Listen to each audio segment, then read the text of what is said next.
tecnología, pero sobre todo, con objetividad e imparcialidad. Noticiero en redes. Honestamente, te informamos.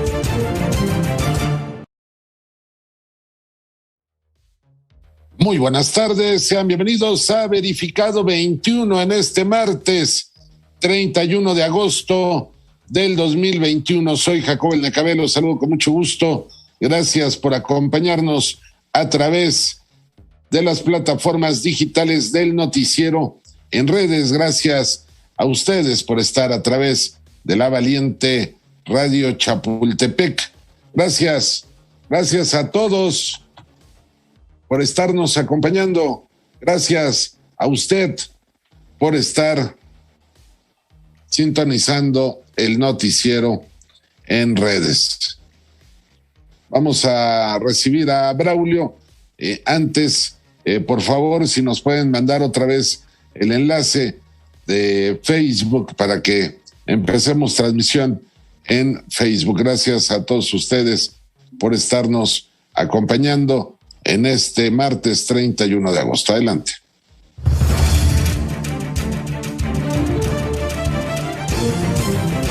Desde el aire, en 360 grados, con transmisiones en vivo desde el lugar de los hechos, con la mayor tecnología, pero sobre todo, con objetividad e imparcialidad. Noticiero en redes. Honestamente, te informamos. Muy buenas tardes, sean bienvenidos a Verificado 21 a través de Facebook Live del Noticiero en Redes y de la valiente Radio Chapultepec. Soy Jacobo El Necabé, estamos en vivo para todo el Valle de México. Saludo en esta tarde a Braulio Luna. ¿Cómo estás, Braulio? Y también hoy nos va a acompañar el doctor Vivienda. Braulio, muy buena tarde. Buenas tardes, Jacobo, qué gusto de estar en este martes, último día de agosto, en esta emisión de Verificado 21, con todas y todos que nos acompañan a través de las plataformas digitales del Noticiero en Redes y también a través de la señal de la valiente Radio Chapultepec. La valiente Radio Chapultepec en el 560 para todo el Valle de México. Hay mucha información que se ha generado en las últimas horas. Vamos a preguntarle a nuestra audiencia en Facebook para conocer su punto de vista, si la gente apoya la puesta en marcha del gas bienestar.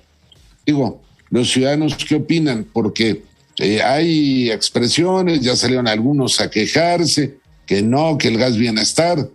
A mí me parece fundamental. Hoy hubo un evento en la mañana en Iztapalapa, donde estuvo la jefa de gobierno, Claudia Sheinbaum, estuvo Clara Brugada, y se presentó en el marco de la conferencia matutina, se enlazaron y fue la presentación. Y me llamó mucho la atención. A ver, Braulio, si coincides conmigo y la gente que nos está escuchando. Lo que dijo el presidente de México al final.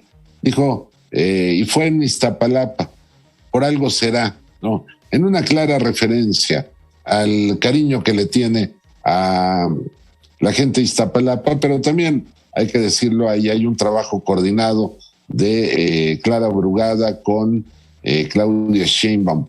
¿Qué opinión te merece, estimado Braulio Luna, el tema del gas bienestar, que no es poca cosa? Un día antes del informe, el tercer informe, cumple con hechos el presidente López Obrador una vez más, Braulio.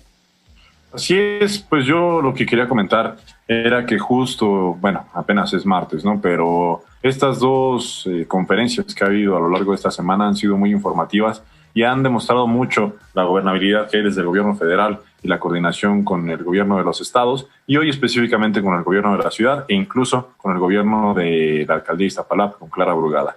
El comentario que tú decías que hizo el presidente, yo creo que va en el sentido de que, bueno, Clara Brugada es una clara referente de la lucha de izquierda y del poder popular en Iztapalapa, pero también en toda la Ciudad de México, es un referente.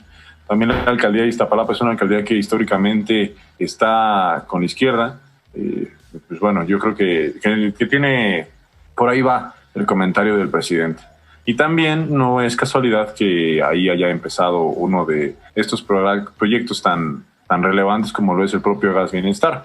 hoy lo comentaban en la conferencia mañanera, ¿no? Con el combate al huachicol, con el combate a la corrupción, con lo que se ha hecho por rescatar la soberanía energética, se ha controlado un poco el precio de los combustibles.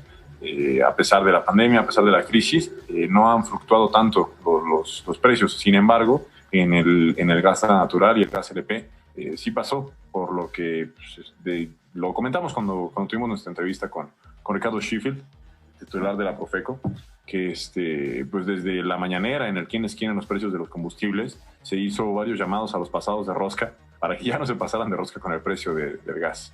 Hicieron caso omiso y pues bueno, entonces el gobierno del estado dijo, pues si no hacen caso, vamos a tener que entrar nosotros para garantizar este servicio, este bien, para las familias populares, más en las zonas en las que había cierto monopolio o los precios eran tan descabellados, porque hay que recordar que en los últimos meses, las últimas semanas, el precio con el que los proveedores compraban el gas iba disminuyendo, pero eso no se vio reflejado en los bolsillos de las y los consumidores. Al contrario, ellos seguían pagando al mismo precio, si no es que más, y los proveedores y distribuidores aumentaban su margen de ganancia cargándole la mano a las y los consumidores. A mí me parece que en ese sentido, todas las medidas que se tomen desde el Estado para defender la economía popular y garantizar bienes y servicios para las y los mexicanos, yo creo que van en un buen sentido.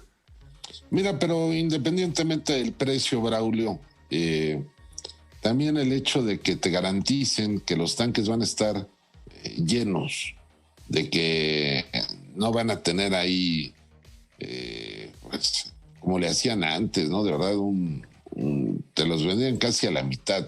Ya Sheffield nos explicaba ese día, que hay que voltear, que hay que, ¿cómo dijo? ¿Cuál fue la expresión que utilizó? Que había que deladear el tanque de gas. No puedo yo de la expresión tampoco, pero sí. Que hay que tantear. Lo voy a hacer con mi botella, como ponerlo de lado, y si se movía así, es que no estaba llena, como no está llena ahorita mi botella. Si estuviera completamente llena y la muevo, pues no se mueve, ¿no? Evidentemente. Sí, bueno. Era algo así. Digo, es una buena alternativa, pero la realidad, Braulio, es que como consumidor, no es justo que primero el sobreprecio y después que te la apliquen. Y hay otra cosa que no se dice en las gaseras, pero si me permites, te comparto algo que es una realidad de quienes somos consumidores. Después de que llega el tanque, fíjate, tienen algunos instrumentos en la parte superior del tanque, donde está la llavecita, que de repente llegan y te dicen, oiga, ya se barrió.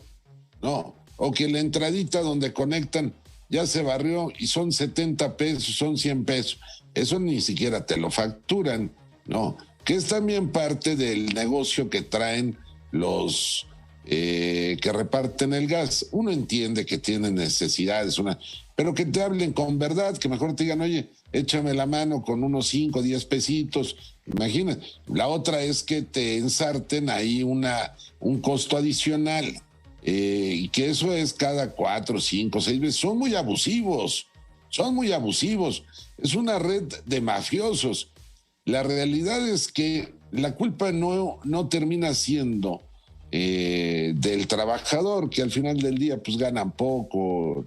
La culpa viene siendo de quienes cuentan con los permisos y han hecho del gas un negocio muy lucrativo, porque salieron algunos panistas a decir, fíjate cómo es la perversidad de algunos. Salieron a decir, no, que el gas bienestar no era de la misma calidad. Pues, ahora aquí estos acomplejados quieren que cocinemos con gas traído de Nueva Zelanda o qué. Pues es el mismo gas, el gas bienestar es lo mismo, Braulio. Da risa, pero es cierto, es parte de la perversidad. Yo estaba leyendo en redes sociales que dijo, también hacerle caso a cangrejos, es de esos que siempre quieren ir para atrás, es engrandecerlos, pero que decía, no, con eso señora no lo compre, que se le van a quemar los frijoles. Ya llegan a un absurdo los opositores al presidente que nada les parece, Braulio. Sí, así es. Y digo, tú lo dices como que dicen ridiculeces, pero la verdad es que, o sea, lo que decían de que no es de la misma calidad, el propio Ricardo Sheffield nos dijo, al final es gas LP, es gas licuado de petróleo. Solamente quien te lo vende y el envase es diferente, pero al final el gas es el mismo. Y estos comentarios en el sentido de que no es de la misma calidad, de que no sirve, de que se van a quemar los frijoles, de que todo eso no solamente son comentarios fuera de lugar. Hay que decirlo con todas sus letras, esos comentarios son comentarios clasistas y están enraizados en el desdén por lo popular, en el desdén por lo que se hace desde este gobierno, que pues nos lo han dicho muchas veces, ¿no? En algún momento el término chairos pues, se utilizaba de manera peyorativa. A las y los seguidores de Morena en algunas ocasiones se les dice morenacos y todos estos comentarios, incluso aquí la campaña en la Ciudad de México fue mucho en ese sentido, ¿no? En apelar a las clases medias aspiracionistas para que no cayeran en el juego de lo populachero, en que ellos no eran parte del pueblo, que ellos eran más cercanos a los empresarios, un completo sinsentido, pero hay que decirlo con todas sus letras, es clasismo, no quieren ser como las clases populares, aunque tengan más similitudes con ellas que con quienes intentan emular. Pues mira, Braulio, yo prefiero que me digan chairo o cualquier expresión de esas a que me digan ratero, ¿no? O cómplice de un rata, y la verdad es que muchos de los que ofenden es lo que son serviles a intereses que han dañado nuestro país, pero todavía se están pegando contra la pared y están defendiendo a quienes causaron mucho daño a nuestro país. No quiero abundar más en ese tema ahorita, me quiero comportar a la altura de quien está hoy con nosotros, como todos los martes, Óscar Ruiz Vargas, el doctor Vivienda. ¿Cómo está, doctor Vivienda? Qué gusto, qué privilegio. Además, te voy a presumir, Braulio, no creas que es por sacar la charola, pero Óscar Ruiz Vargas, ya me contaron, es uno de los catedráticos más reconocidos en la universidad, que los alumnos le tienen mucho aprecio a don Óscar Ruiz Vargas. Muy bien, ¿cómo está usted? Bienvenido, doctor Vivienda.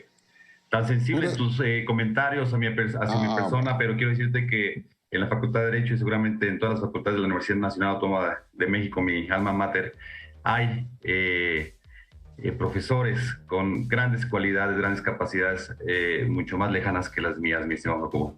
No seas sencillo y humilde, no. Además, ninguno de ellos está en Verificado 21 y en el Noticiero en Redes, ni en la Valiente Radio Chapultepec. Ya con eso les llevas de calle. No, hombre, qué gustazo, Jacobo, Braulio, saludarles, estar de nueva cuenta aquí en Noticiero en Redes, Verificado 21, acompañándoles y bueno, ya listos para charlar de los diferentes temas componentes a nivel nacional e internacional y a nivel de nuestra Ciudad de México. Oye, pues ya platicamos con Braulio del Gas Bienestar. Braulio, como sabes, Óscar Ruiz Vargas es experto en materia de protección civil, en temas de vivienda, en fin. ¿Qué opinión te merece, doctor Vivienda, ya ver que lo que ofreció el presidente, que algunos decían también que no lo iba a poder cumplir, que era muy pronto, que era muy apresurado, que ya empezó el reparto de estos tanques, de estos cilindros del Gas Bienestar? Pues muy bien, muy rápida la respuesta y creo que es una respuesta a las necesidades de la economía familiar de todo el país, porque esta lucha de mercado que han tenido las gaseras de manera permanente en detrimento de la capacidad económica de los consumidores, Jacobo, ya era necesario poner un hasta aquí, un fin a este proceso de mercadeo permanente, de usura o usurismo, ¿no? Para estas empresas, para los distribuidores. Y el afectado siempre es el consumidor final, nosotros en todos nuestros hogares. Y que al final del día, bueno, nos venden cilindros con menos litros de los que pagamos. Finalmente nos llevan al baile permanentemente, nos quieren ver la cara a todos los consumidores. Y creo que es una medida y una estrategia adecuada para establecer mecanismos de ponderación adecuados y que el consumidor tenga mayor posibilidad de opciones en este sentido. Se está ya avanzando también mucho en la cuestión de las gasolineras, por supuesto. Ahora le toca el turno al gas LP, al gas licuado de petróleo, que por cierto, pues gran cantidad de los hogares en México, cerca del 80%, usan este combustible al interior de sus domicilios por la energía calórica que se genera, tanto para el baño como para cocinar, como para otro tipo de actividades. ¿Por qué? Pues obviamente la República Mexicana no cuenta con una gran capacidad de infraestructura para suministrar el gas natural, que a mi manera de ver es ciertamente un tanto más seguro, ¿verdad? Por el manejo a través de las redes subterráneas y todo este proceso y algunos indicadores de seguridad. Pero ahorita habrá que atender y contener en un primer momento, Jacobo, Braulio, las necesidades del consumidor final, que en lo general justamente es este consumidor de gas licuado de petróleo. Por eso me parece muy afortunado ir por este gas bienestar, que genera un indicador como lo que hemos estado proponiendo hace mucho tiempo, Jacobo, desde el año 2000, un poquito antes, que vayamos por un precio México en el gas. Siempre estamos a la ruta y al ir y venir del precio del gas de acuerdo a la frontera norte de los Estados Unidos, y ellos obviamente tienen necesidades muy específicas, muy diferentes a las que tenemos acá en México. Sí. A ver, Oscar, si me lo permites, antes de la intervención de Braulio, te quiero hacer una pregunta. Sí. Corrígeme. No fue Peña el que liberó el precio del gas, o en la época de Peña que se liberó el precio del gas y que por eso está a estos niveles, Oscar. Sí, liberó el precio del gas y liberó el precio de las gasolinas, ¿no?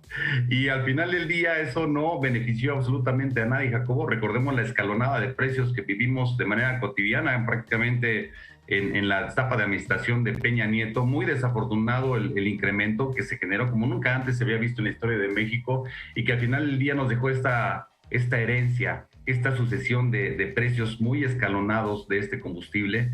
Fue una mala operación, tanto como fue una mala reforma, la reforma energética, que a nadie benefició como consumidor final, sino benefició solamente a un puñado de empresarios, algunos grupos corruptos dentro del poder, y eso es lo que reflejó esa reforma energética. No Braulio, más. Sí, tiene razón. Braulio, adelante. Porque si no, yo aquí me pongo a platicar con el doctor Vivienda y no voy a dejar hablar a Braulio Luna. A ver, estimado Braulio. Amiguísimo Braulio, abrazo grande, hermano. Pues sí, esta reforma energética. ¿Me escuchan? Sí, claro. Hola. Perdón. Ahí andan los del gas protestando, Braulio. Ahí escuché que andaban los del gas protestando. Adelante, amigo. Lo que les comentaba, pues esta reforma energética que se impulsó en el sexenio de Peña Nieto fue parte de las reformas estructurales que se aprobaron con la creación del Pacto por México, que fue el descaro de PRI-PRD de quitarse la máscara e ir juntos por sus intereses. Por eso también cobra mucha relevancia que estemos en el marco del inicio de la 65ª legislatura en el Congreso de la Unión, porque cuando hemos platicado con legisladores y legisladoras nos han contado de la urgencia de abordar 3 temas, ¿no? Y que es la reforma judicial, la reforma en materia energética y la reforma electoral. Y además como colofón, mi buen Jacobo, Braulio, recordemos también este episodio en la administración de Peña Nieto. Nada más para poner un pequeño ejemplo a manera de breviario. Recordemos cuando del vecino país del sur de América, de Perú, se importaron 6,000 millones de dólares en pies cúbicos de gas natural. 6,000 millones de dólares. Pero que puestos en el puerto de Manzanillo, prácticamente cuadruplicó su valor a 21,000 millones de dólares. Nada más por ese traslado. ¿Qué te parece? De 6,000 millones de dólares que costó originalmente en ese momento, lo compramos ya puesto en el puerto de Manzanillo a 21,000 millones de dólares. No, bueno. O sea, una farsa absolutamente, actos de simulación de carácter comercial, una red de complicidad, de corrupción que vimos de manera clara y constatamos de manera permanente en las administraciones anteriores. Y el afectado, Jacobo, son las finanzas públicas cuyo recursos y destino no se puede implementar para infraestructura, para desarrollo, para canales estratégicos del país y además para beneficiar al consumidor final, que somos todos nosotros, estos más de 129 millones de mexicanos actualmente, sino para beneficiar el bolsillo de algunos cuantos. Unos cuantos. Tienes toda la razón, Oscar. Yo ese dato no lo sabía, lo que estás diciendo ahorita, cómo se incrementó. Bueno, cómo la gran robadera. Estos eran expertos en robar por todos lados, Oscar, y lo disimulaban con la complicidad de los medios de comunicación, ¿no? Claro. Te distraían de repente, oye, había partido de fútbol, ¿no? Y vámonos, ya aumentó el precio, ya aumentó esto, ya aumentó el otro, y terminamos pagando las consecuencias, Oscar, porque el precio, tú hablas de un precio México, ¿no? Como, sí. A ver, nada más quiero aprovechar, porque tú eres un experto en la materia. ¿Cuánto debería de ser el precio justo? A ver, voy a poner dos escenarios. Sí, no, dos. El primer escenario, que las administraciones del pasado no hubieran sido tan corruptas, tan ineficientes y que hubieran fortalecido el sector energético de nuestro país, en todos los sentidos. ¿Cuál sería el precio justo que deberíamos de tener en este momento antes de la llegada del presidente López Obrador? Sería la primera pregunta. Y el segundo, en la actualidad, tomando en cuenta esa herencia maldita, ¿cuál sería un precio adecuado, Oscar? Pues mira, Jacobo, tomando algunas referencias y algunos datos en el aspecto genérico, si actualmente estamos pagando una ruta de 730 pesos en Baja California por un tanque de 30 litros, 720 pesos por un tanque de 30 litros, me parece que obviamente el precio aquí está sumamente inflado, fuera de lugar. Estaríamos considerando que tendría que ser una tercera parte, ¿no? Y a lo más, en términos generales, el precio México seguramente se podría ponderar de acuerdo a la disponibilidad de este energético y a la capacidad técnica para su extracción y procesamiento. Estaríamos hablando que estaría o debería de estar por abajo de la ruta de un 30% del valor actual. Caray, Braulio.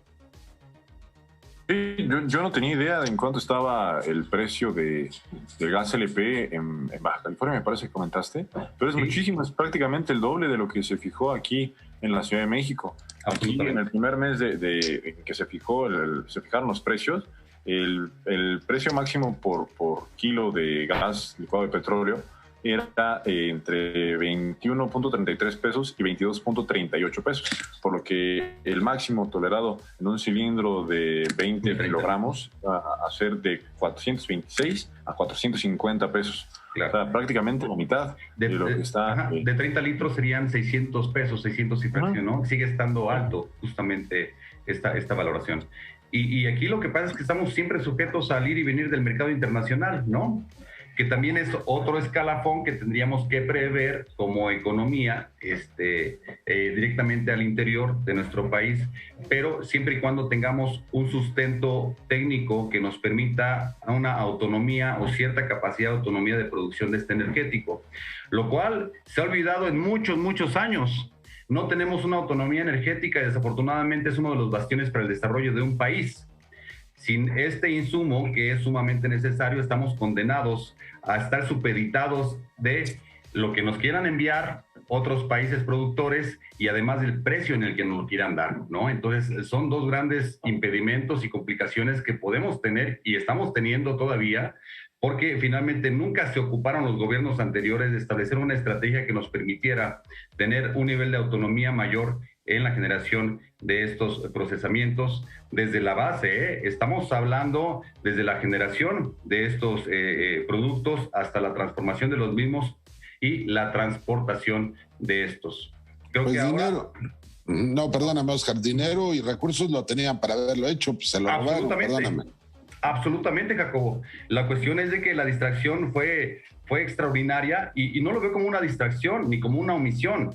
Lo veo realmente como una acción enfocada a un negocio y al beneficio de unos cuantos en la cuestión de la permisibilidad para que no se generaran, obstruyeran algunas rutas legislativas o generar algunas otras rutas legislativas que les permitieran en un momento determinado generar mayor discrecionalidad y poder tener acceso a estos grandes componentes económicos que son los hidrocarburos. Y en ese sentido generar mercados y mercados internacionales también con la complicidad de grandes compañías internacionales, por qué no decirlo. Mira, comenta Fabián Suazo en YouTube que en Manzanillo ya llegaba casi a los 1,000 pesos el tanque. O comprabas gas o comida, ¿no? Y fíjate, y lo más criminal del asunto, si me permiten la expresión, fue que en la época de la pandemia, mucha gente pues vio limitado su ingreso, ¿no? digamos, los meseros, decía el dueño del restaurante, oye, pues nada más te voy a pagar nada más la mitad, pero no pierdes tu empleo. Entonces la gente, por la necesidad, aceptaba esas condiciones. Y pues estando todos en casa, pues mayor consumo de luz, de gas, de agua. Claro. Y tómala, el precio ahí también, eso le pegó durísimo a la economía familiar. Yo creo que el hecho de que el presidente haya puesto en marcha el gas bienestar es una respuesta desde el gobierno, una demanda añeja. Braulio, adelante. Sí, yo creo que lo que comenta el doctor Vivienda tiene mucho sentido y cobra mucha relevancia sobre que los sexenios anteriores tenían recursos para invertir en infraestructura y defender la soberanía energética, pero no era parte de sus intereses. Si consideramos que, según datos de Pemex y de la propia Secretaría de Hacienda y Crédito Público, de 2006 a 2012, en el sexenio del espurio Felipe Calderón, se captaron 231.642 millones de dólares. Y para poner en contexto, a veces cuando hablamos de cifras tan grandes es difícil aterrizarlos porque no son cifras a las que estemos evidentemente acostumbrados, pero nada más para ponerlo en contexto, al 25 de noviembre de 2012, lo que había captado Pemex en esos 6 años eran 110 mil millones de dólares más que la deuda externa neta en ese entonces. O sea, también pudo haberse hecho mucho por hacer pagos históricos como los que se han hecho en este gobierno a la deuda externa. Se puede haber invertido en infraestructura, se puede haber invertido en refinerías que realmente se construyeran, no como la que hizo Felipe Calderón, que fue únicamente la barda. Se puede haber invertido en energías cuyo impacto ambiental fuera menor, como a lo mejor la energía nuclear, a lo mejor en más parques eólicos, más parques con plantas solares. En fin, se puede haber hecho mucho para avanzar en materia energética. Desgraciadamente no se hizo. Ahora, hay mucha gente que dice que el gobierno del presidente Andrés Manuel López Obrador tiene una política energética de hace décadas, y durante décadas se dejó de hacer tanto, pues evidentemente, o sea, el progreso es paso por paso, no nos podemos saltar pasos en ese sentido. Además, que pues el gobierno del presidente Andrés Manuel López Obrador no únicamente ha defendido la soberanía energética de los combustibles fósiles, también ha abierto la puerta, pero ha regulado la intervención de las energías llamadas limpias. Oscar, un comentario antes de la pausa, por favor. Sí, Jacobo. Mira, para todo nuestro auditorio, los combustibles fósiles todavía tienen un tramo, una ruta larga todavía de varios años, décadas, podría decir yo, prácticamente hasta llegar al 2050. Esto implica que obviamente todavía vamos a tener una dependencia muy importante. ¿Qué le beneficia a los mercados internacionales y a los grandes controladores de los energéticos en ese sentido? Bueno, que las economías emergentes empiecen desde ahora a invertir obviamente energías, las llamadas renovables, pero finalmente dejen ese mercado vacante única y exclusivamente para ellos, a costa obviamente de los consumidores. Y entonces, si nos anticipamos en este proceso, vamos a lograr muchas cosas más, independientemente de la energía, de la autonomía energética, muchos recursos para el erario público y para la infraestructura del país. Muy bien, tenemos que hacer una pausa. Es un privilegio para mí estar acompañando al gran Braulio Luna y al catedrático, medalla de Protección Civil al Mérito en la Ciudad de México, Óscar Ruiz Vargas, pero además amigo del Noticiero en Redes, el doctor Vivienda. Pausa y regresamos.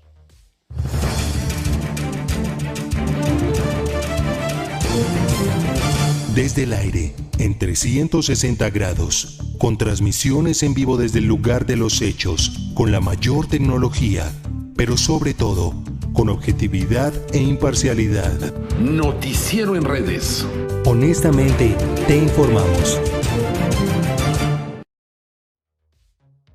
Braulio, perdón, te escuchábamos, pero para que lo escuche la gente en redes. Y también para tener un contexto de qué tal la dimensión de los ingresos que se percibían en el sexenio de Felipe Calderón y todo lo que se pudo haber hecho. En enero de este año, el precio por barril de petróleo era de alrededor de 67, 68 dólares por barril. En el último ejercicio fiscal del sexenio de Felipe Calderón, el precio era de 103.30 dólares por barril, prácticamente el doble también. Sí, aquí recordemos también, quiero hacer un paréntesis, en la administración de Felipe Calderón se lograron los mayores excedentes en el precio del petróleo. Pero quiero preguntarle a todos los cibernautas, a toda la gente que nos acompaña en los radioescuchas, ¿quién recuerda qué se hizo con ese excedente de recursos de miles de millones de dólares que ingresaron al país por los excedentes petroleros? Fueron recursos que se pulverizaron automáticamente a la llegada aquí por la corrupción que se vivía en el país, en la administración de Felipe Calderón Hinojosa, y que recuerdo inclusive se votó para que se llevara este recurso direccionado a cada uno de los municipios del país, que más le hacían falta, que en la cuestión de seguridad, y en seguridad se generó un barril sin fondo, que al final del día no se invirtieron estos recursos ni en seguridad, ni en equipamiento, ni en reforzamiento, ni en equipo, ni en capacitación de las policías de investigación, ni de persecución, ni de disuasión, ni de nada. De ese recurso queda absolutamente nada, y fue la etapa del país en que mayor ingreso en activos que superaron los récords a nivel internacional por la venta del petróleo tuvimos en la historia de México. Y de ese recurso no queda nada. No queda nada, ¿no? Pues no queda nada que tengamos y los mexicanos, porque seguramente queda, pero en cuentas en Andorra y en algún otro paraíso fiscal. Bueno, absolutamente. Pero hay que recordar que era bueno escribiendo. Dicen que escribió 2 libros, Calderón, ustedes saben. No, en las tertulias, los escribí en las tertulias. No, dicen que uno se llama el compadre compartido, por algo que tiene que ver con un ex procurador. Y el otro, los 10 cócteles con Bacacho. No tenía ese dato. Pero... No, para que veas, Oscar, tú eres muy fino y elegante, pero aquí yo leo los comentarios de la gente que me comparte. Vamos de regreso vamos de regreso a la radio. Mira, fue un saqueo tremendo. Yo creo que no sabemos ni la magnitud. Esto que decía Braulio del pago de la deuda. Pero a ver, nada más esto en el absurdo. ¿En qué nos benefició a los mexicanos esa deuda contratada, esa deuda externa? O sea, ¿cómo le podemos explicar, ya que Anaya dice, oye, ¿cómo le puedo explicar a mi hijita? Pues, ¿cómo le puedo explicar a mis hijos, a mi familia, que pago un ICR y un IVA tan elevado? Porque nuestro país tiene compromisos heredados. ¿Y por qué la infraestructura no se puede mejorar? Pues todo se va en pago de intereses de deuda. En fin, Oscar, no, es grosero. Absolutamente grotesco, ¿no? Esta historia a la que hemos estado acostumbrados y nos han arraigado gobiernos anteriores al estar supeditados a la deuda permanente, nos mantiene encadenados, Jacobo, y ahora que queremos formular una disciplina fiscal diferente, en el sentido de que no estemos supeditados a los préstamos, gran ejemplo fue México en esta crisis sanitaria, en la pandemia a nivel global, porque fue uno de los, prácticamente el único país, te puedo decir, que no se endeudó para poder transitar sobre esta crisis. Sin embargo, a través del Fondo Monetario Internacional y de bancos de fondo internacional, prácticamente todos los gobiernos de América se endeudaron. Todos. Y es una forma en la que operan porque al final del día los servicios financieros también necesitan recursos y contratos para poder supervivir, ¿verdad? Y en ese sentido, aunque a México en algunos momentos ni siquiera le hacía falta, pues los gobiernos pedían y pedían y pedían, porque al inicio de un ejercicio pues había un pool o una oferta de servicios financieros internacionales para contratar deuda. Y esta deuda era contratada aunque no hiciera falta. Y esta deuda eventualmente la justificaban con situaciones secundarias, accesorias, que ni siquiera eran necesarias, pero que al final del día iban tras bambalina con la corrupción, la justificación de la corrupción, porque decían, vamos a pedir recursos para esto, y se diluían. Tal ejemplo fue, otra vez en la administración de Calderón, cuando esta emergencia sanitaria, recuerdan, por esta gripe aviar, por esta dinámica que se generó, pues bueno, compraron insumos, desviaron recursos, no clarificaron la compra de todo el instrumental, los aparatos médicos, las medicinas que se iban a suministrar en esta pandemia. Recuérdenme cómo se llamaba el H1N1, exactamente. Pero el Bester lo decía de otra forma, perdón, sí. Y bueno, este es un pequeño ejemplo de la historia de deuda que tenemos en el país. Y tenemos historia de deuda en muchos sentidos. Por ejemplo, las desafortunadas desgracias para la reconstrucción es otro ejemplo de endeudamiento, cuasi justificado de facto, ¿no? La cuestión de los meteoros, también en el sentido del ámbito meteorológico, ¿no? Cuando un huracán azota un área. Por ello es que también hay que decirle a nuestro público, Jacobo, Braulio, que al final del día el FONDEM también era un esquema o una figura un tanto oscura, porque era a través de la figura o del fideicomiso del cual se trataba de transparentar estos recursos que nunca supimos dónde quedaron y a dónde fueron a parar, ni las cantidades multimillonarias que se ejercieron para estos efectos. ¿Y por qué no lo comentamos en la radio? Vamos de regreso, Oscar, por favor. Braulio.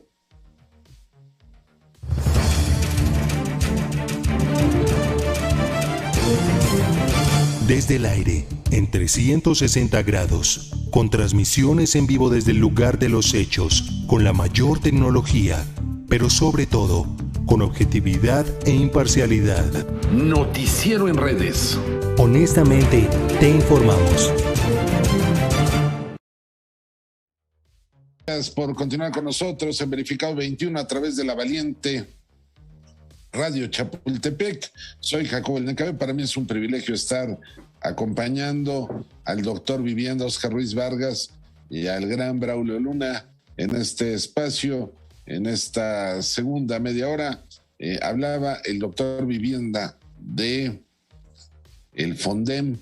Explíquenos qué era eso del FONDEM, doctor Vivienda. Es el fideicomiso. A ver, explíquenos. Claro, es un fideicomiso que se creó justamente para hacer frente a algunos desastres de carácter natural que podríamos estar expuestos. Pero más que eso, en la cancelación del FONDEM, ¿por qué se genera, Jacobo? Porque dentro de este esquema de los fideicomisos, que dejan de ser poco visibles, no quiere decir que todos los fideicomisos sean malos, ni estructuras desafortunadas. Lo desafortunado y lo malo es la gente que los opera, y cómo se operan y cómo trabajan en trabas para no transparentar los recursos.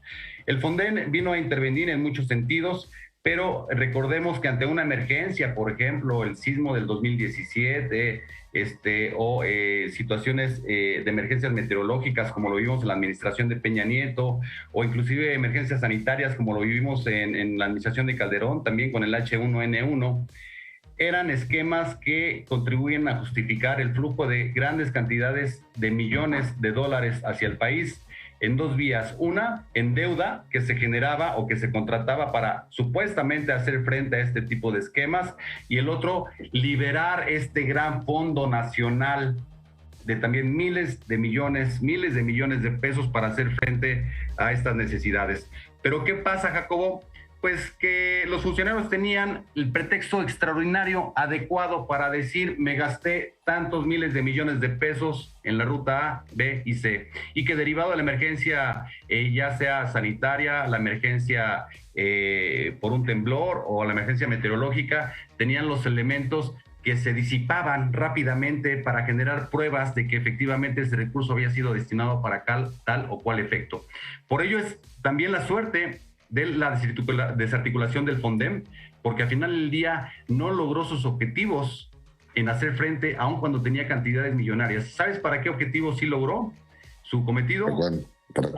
Para llevar gran cantidad de recursos a unos cuantos, algunas empresas y a los bolsillos de algunos políticos. Para eso sí surtió efectos, pero no para la reconstrucción de las viviendas de las personas, no para generar y contribuir al resarcimiento de los daños, no para contribuir a la salud pública. Para eso no contribuyó. Y sí fue un esquema de pretexto real para incrementar la corrupción y que unos cuantos se hicieran estúpidamente ricos. Y en ese sentido, apenas la semana pasada que el presidente estuvo en Veracruz, el gobernador Cuitlao García comentaba que había una deuda de 700 millones de pesos con la empresa Soriana, de recursos que se habían tenido que haber entregado a través del FONDEM. En algún desastre natural, durante el gobierno de Javier Duarte, se hizo un contrato con Soriana para entregar despensas a las y los damnificados por 700 millones de pesos. Esas despensas Soriana sí las entregó, pero el gobierno estatal de Javier Duarte no le pagó a Soriana. Entonces, ahora, y eso también es para que la gente lo tenga presente, ¿no? Mucho de lo que se está haciendo ahora en el gobierno de la Cuarta Transformación no es únicamente hacer bien las cosas, sino corregir y arrastrar las deudas y los errores que nos dejaron en el pasado. ¿Qué decir de la deuda externa, que también creció exponencialmente en los últimos sexenios? Si me dan unos minutos ahorita les digo cuál fue el monto. Hace un par de meses leí un libro justo sobre la evolución de la deuda externa y de verdad, en algunos momentos, antes de los 80s, la deuda externa sonaba muy pagable. O sea, de verdad, eran montos que no eran estratosféricos como lo son ahora. Denme unos minutos y ahorita les digo cuánto creció de 2006 a 2012, de 2012 a 2018 y cómo la recibió el presidente Andrés Manuel López Obrador. Nada más dos temas sobre lo de Soriana que decía Braulio, Oscar. Sí. Pues ahí de verdad la culpa la tiene Soriana. ¿Cómo van a hacer un contrato con Duarte y van a creer que les iba a pagar? No, y además un contrato debe tener cláusulas de alcance muy precisas para los contratantes. Y en este caso, en una mecánica de incumplimiento, pues también responsabilidad por parte de la persona que incumpla, ¿no? No puede quedarse atorado nuevamente el gobierno en pagar algo que ya se pagó y que se tuvo que haber cubierto, y que finalmente es responsabilidad de una parte del sector público que finalmente no atendió por acción o por omisión, ¿no? Así es. Oye, Oscar, pero ahí viene otro tema también muy interesante, el endeudamiento de los estados. A ver, nada más lo del fideicomiso, a ver, antes de que Oscar nos hable y mientras Braulio nos da la información.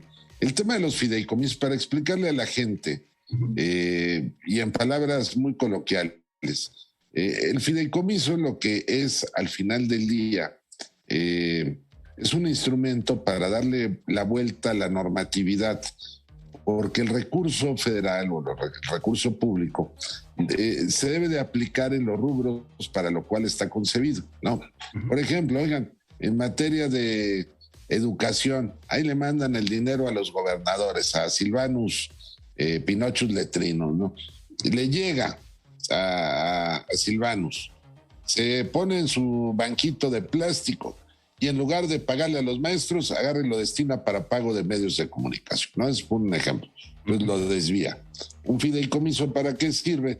Pues para que tengan la forma de darle la vuelta a la normatividad y en un momento, con el pretexto de un huracán, de un temblor o de lo que sea, pues agarren y dispongan de recurso, como se le dice, líquido, sin necesidad de hacer. Corrígeme, Oscar.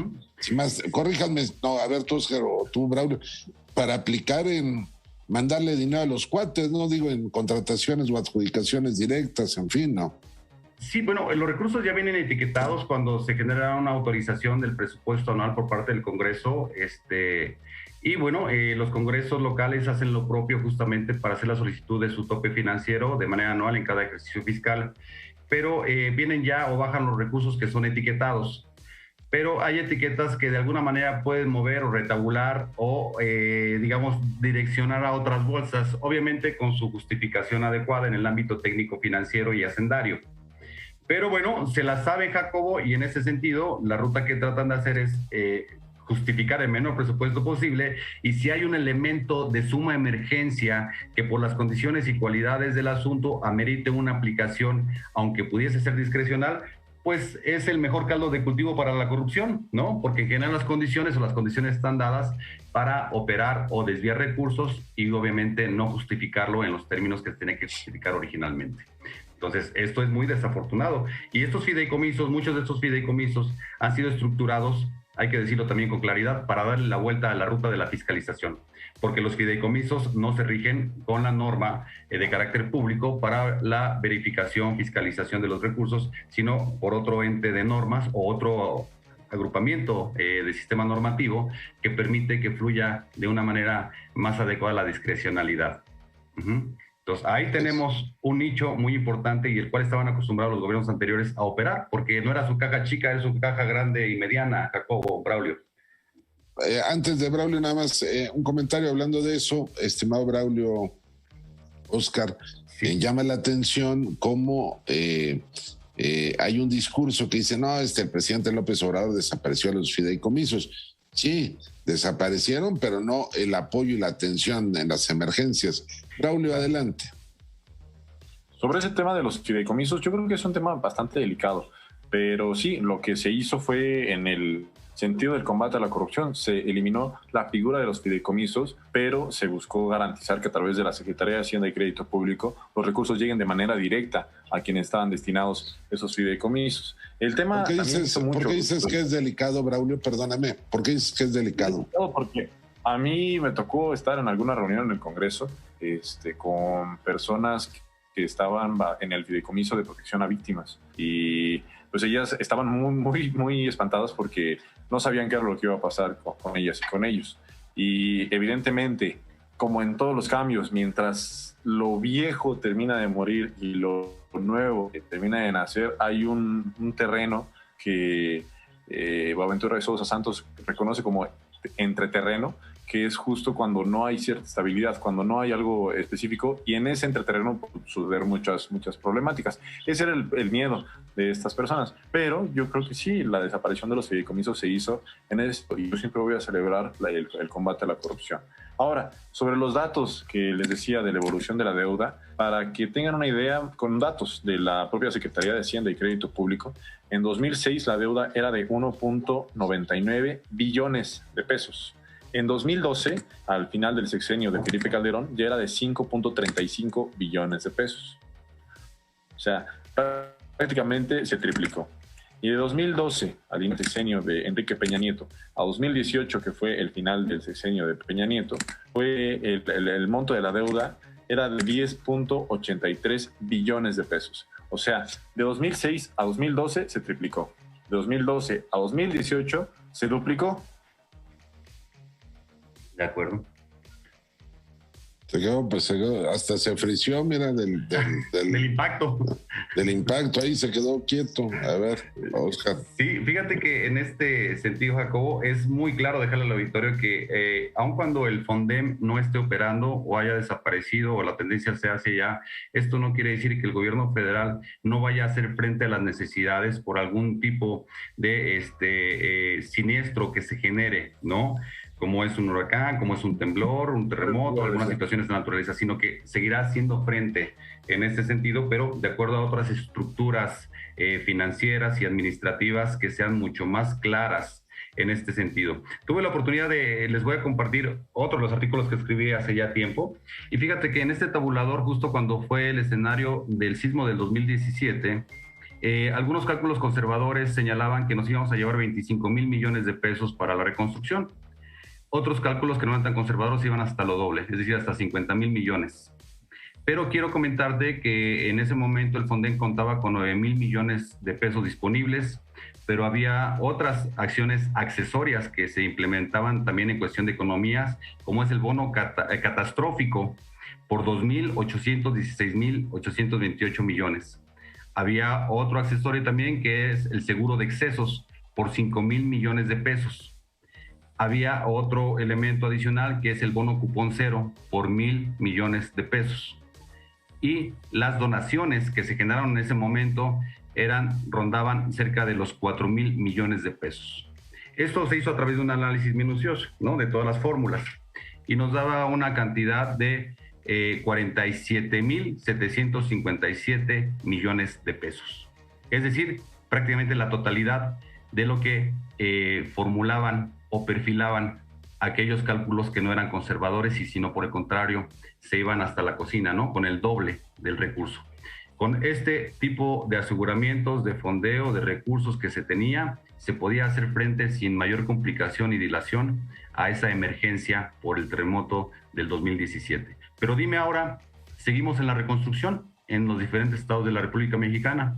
¿Seguimos en el proceso del apoyo para el aspecto carretero, de caminos, etcétera?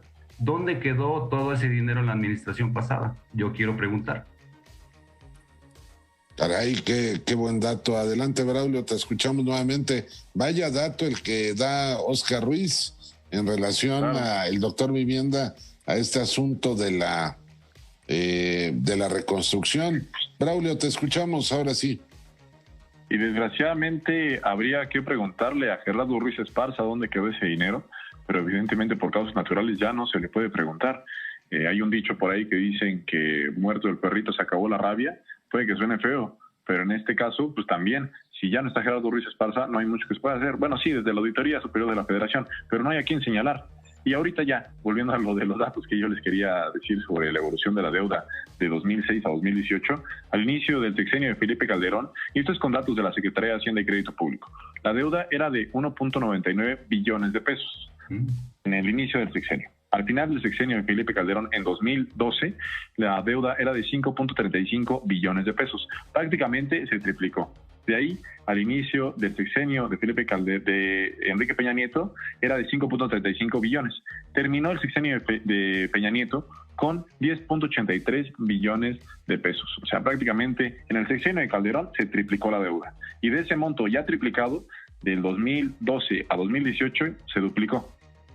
Nada más para que veamos el nivel de contratación de deuda que se hizo en los sexenios de Felipe Calderón y de Enrique Peña Nieto. Y ahorita quería hacer yo un comentario muy breve, Jacobo, que ahorita que, por ejemplo, tú decías de su libro sobre los cócteles, yo entiendo que sí, puede que una de las cosas por las que más recordemos a Felipe Calderón fue porque popularmente se sabe que era un borracho, pero yo creo que valdría la pena recordarlo por toda la corruptela que hizo. Sí, teniendo en su sexenio los ingresos petroleros que tuvo, no se hizo nada por mejorar los servicios sociales, por construir más infraestructura para las y los mexicanos, por garantizar la soberanía energética. Si aún a pesar de esos ingresos petroleros se triplicó la deuda y no se hizo nada, yo creo que hay que recordarlo por eso. Digo, además de que su secretario de Seguridad Ciudadana estaba trabajando con el cártel de Sinaloa y que hoy está preso en Estados Unidos por ese mismo tema. Yo creo que valdría la pena recordar el sexenio de Felipe Calderón por eso, y no porque era un borracho, porque sí, yo no tengo duda de que lo era, ¿no? Pero yo creo que recordarlo por ese tema es dejársela muy barata al peor presidente que hemos tenido en la historia moderna de nuestro país. Muy bien, adelante, Oscar. Hay un libro interesante que escribió Olga Warnat, que se intitula Felipe el Oscuro. Y bueno, es una recomendación, si de repente el auditorio tiene oportunidad para leerlo, es Felipe el Oscuro, de Olga Warnat, y trae datos muy interesantes, muy sensibles en relación a su vida,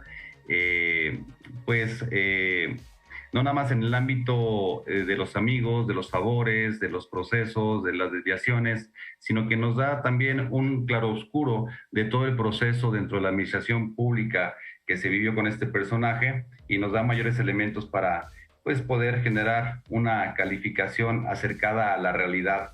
Que bueno, cada que repaso historia y la teoría del Estado con mis alumnos, realmente me enoja por todo lo que hemos dejado de hacer y que ya hemos estado en posibilidades de desarrollar, de crecer como nación, como este hermoso país que somos México, que nos lo merecemos con toda su gran ciudadanía. Nada más les quiero hacer una pregunta sobre el tema de la deuda, sobre todo esto que estamos hablando. A ver, Oscar y Braulio, fueron gobiernos carentes de legitimidad, ¿están ustedes de acuerdo? Fueron gobiernos que incluso producto de fraudes. Mi pregunta es, ¿no podemos desconocer esa deuda? Pues lo que pasa es que son mecanismos financieros institucionalizados, mi estimado Jacobo. Y en ese sentido no es factible poderlo procesar de esa manera. Lo que sí podríamos hacer es darle la vuelta para que el dinero que se metió en nuestros bolsillos empiece a caer, ¿no? Y de alguna manera, pues también de tratar de escalar a conocer todos estos desdoblamientos de corrupción que se generaron. Se están haciendo grandes esfuerzos en ese sentido, y creo que el esfuerzo que también está haciendo el gobierno federal es loable por acelerar el pago de la deuda contraída en otras administraciones. Esto nos va a dar eventualmente mayor autonomía financiera y mayor capacidad de poder invertir en espacios estratégicos para el desarrollo de nuestra nación, mi buen Jacobo Braulio. Así es, mira. Perdón, Jacobo. Es el comentario del doctor Vina tiene mucho sentido visto desde una visión únicamente administrativa. Tiene todo el sentido del mundo. Pero si lo vemos desde la óptica política, hay que reconocer también cómo funcionan las instituciones financieras internacionales. ¿Qué condiciones ponen para dar préstamos? Préstamos que de facto son impagables. Entonces ellos, al prestar dinero, de cierta forma condenan a los países a que no puedan pagar nunca su deuda y después que tengan que contratar más deuda, pero para esas nuevas contrataciones les piden ciertas características, que implementen ciertas políticas públicas, que hagan ciertas reformas, como se hizo en México. Y eso es, las instituciones financieras internacionales son parte fundamental de cómo funciona el neoliberalismo. El neoliberalismo se basa en liberalizar, los precios y dejarle todo al mercado a través también de estos mecanismos internacionales financieros, ¿no? Las reformas del Pacto por México, las reformas estructurales, fueron en ese sentido. Ese tipo de reformas dejaron muy felices y muy tranquilos tanto al Banco Mundial como al Fondo Monetario Internacional. Si el presidente Andrés Manuel López Obrador hubiera sido un neoliberal, seguramente para la pandemia nos hubieran prestado muchísimo dinero para, en teoría, salir del gasto, ¿no?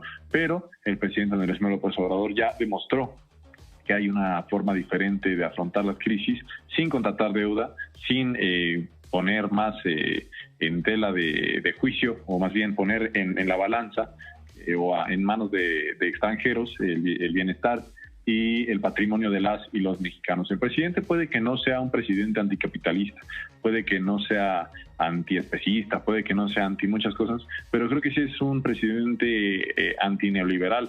Y a mí me parece que es una postura muy humana. El neoliberalismo deja a manos del mercado todos los derechos y todas las garantías de los individuos, y pues esta postura del presidente Andrés Manuel López Obrador va en el sentido de que el Estado recoja y garantice esos derechos para las y los mexicanos, y que sea el propio Estado, el gobierno y las y los mexicanos quienes tengan en sus manos estos derechos, y no gente con mucho dinero que financia estos instituciones financieras internacionales.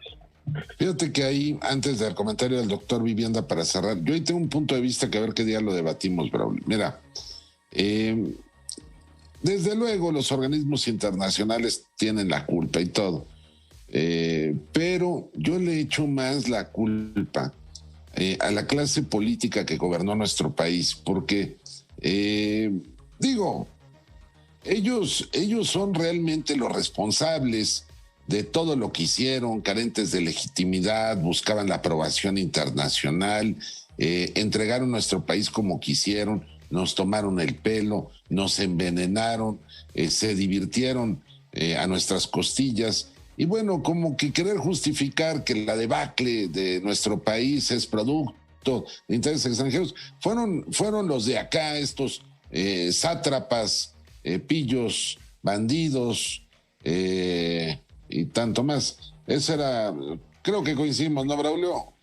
Jacobo, sí, nada más para aclarar. No estoy diciendo que la culpa sea únicamente de los organismos financieros internacionales, sino lo que estoy diciendo es que los expresidentes fueron únicamente gerentes de estos organismos financieros internacionales. Hay que entender que el neoliberalismo no es únicamente un sistema económico, un sistema de gobierno, es un sistema económico, mediático, cultural, político, en fin, el entramado es tan complejo que requiere de entrar en todas las esferas de lo público y de lo privado. Yo creo que en ese sentido va mi comentario. Los expresidentes, y sí, la clase política hegemónica de los años pasados, pues sí, estaba al servicio de los intereses extranjeros, de los intereses financieros, en fin, ponían antes esos intereses que el bienestar de las y los mexicanos. Nada más para aclarar mi comentario. Coincido plenamente. Doctor Vivienda, por favor, enmarca tu comentario, amigo, porque ya nos vamos. Claro que sí, mi hermano Jacobo. Yo lo pondría así: la deuda pública de un Estado-nación es el látigo del control de su desarrollo. Es decir, su desarrollo va a estar supeditado al cumplimiento de estas obligaciones de carácter financiero. Y aunado a este comentario, mi estimado Jacobo Braulio, también me parece acertada la decisión en el sentido de que México está propugnando por la cancelación de la OEA, el Organismo de Estados Americanos, para dar paso a la creación de otro organismo de carácter internacional que tenga incidencia en tender los puentes de negociación de situaciones de carácter público y administrativo y de Estado en los Estados americanos. ¿Por qué? Porque la OEA pues ya no ha estado propugnando por la libre autodeterminación de los pueblos y sí ha estado generando una situación injerencista, insidiosa, en beneficio de unos y en perjuicio de otros. Hasta ahí dejar mi comentario, Jacobo. Probablemente lo podamos comentar en el siguiente programa. Abrazo grande y fraterno para el auditorio. Braulio. Jacobo. Gracias, doctor Vivienda, y gracias a Braulio Luna. Así llegamos al final de Verificado 21. Braulio, despide la transmisión, por favor, no sin antes agradecer a la gente que nos acompañó en radio y también en las plataformas del Noticiero en Redes. Gracias a la valiente Radio Chapultepec y un verdadero privilegio haber saludado hoy al doctor Óscar Ruiz Vargas. Un fuerte abrazo, Braulio. Despide esta emisión, por favor, amigo. Claro que sí, siempre es un honor contar con el doctor Vivienda. Muchas gracias por acompañarnos como cada martes y también muchas gracias a todas y todos que nos acompañan a través de las plataformas digitales del Noticiero en Redes y también de la señal de la valiente Radio Chapultepec, el 560 del AM. Un saludo especial a quienes nos comentan en el poderoso chat de YouTube, a Javier Corona Jauregui, Erasmo González Retana, Angélica Jamarillo, Hugo Fajardo, Flor Ordóñez, en fin, muchas gracias a todas y todos. Nos vemos mañana también porque mañana es el tercer informe de gobierno del presidente Andrés Manuel López Obrador. Muchas gracias.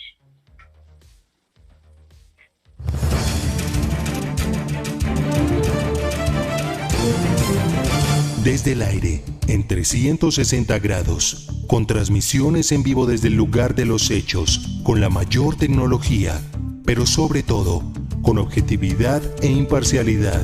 Noticiero en Redes. Honestamente, te informamos.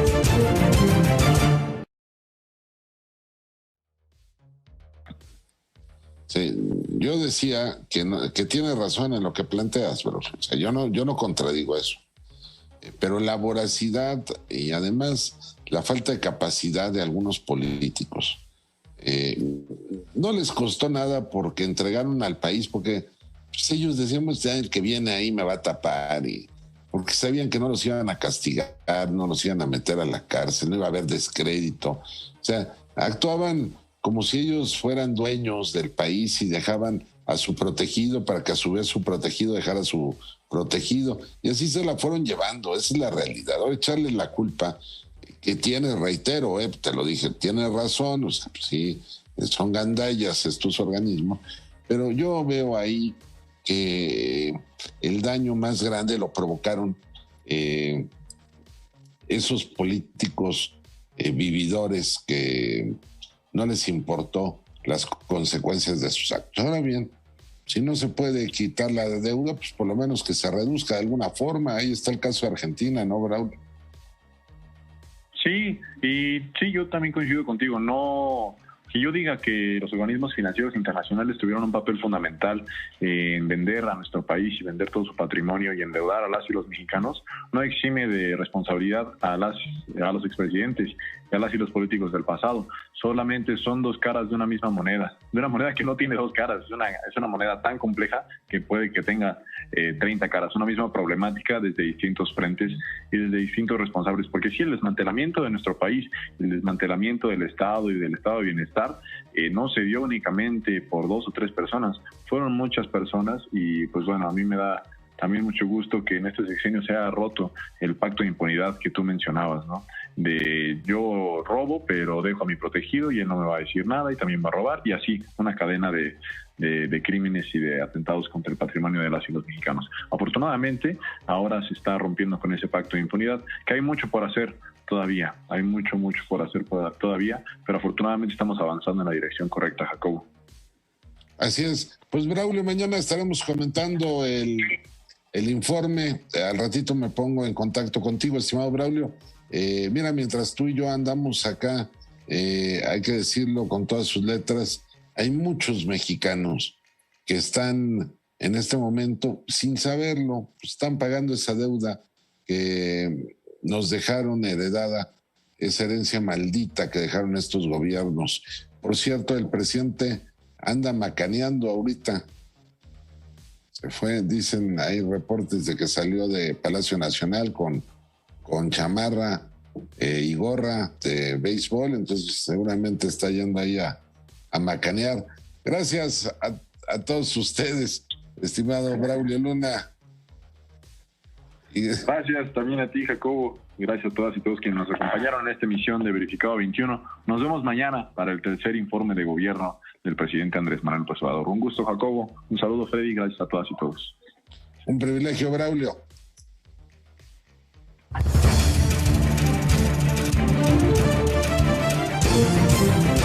Desde el aire, en 360 grados, con transmisiones en vivo desde el lugar de los hechos, con la mayor tecnología, pero sobre todo, con objetividad e imparcialidad. Noticiero en redes. Honestamente, te informamos.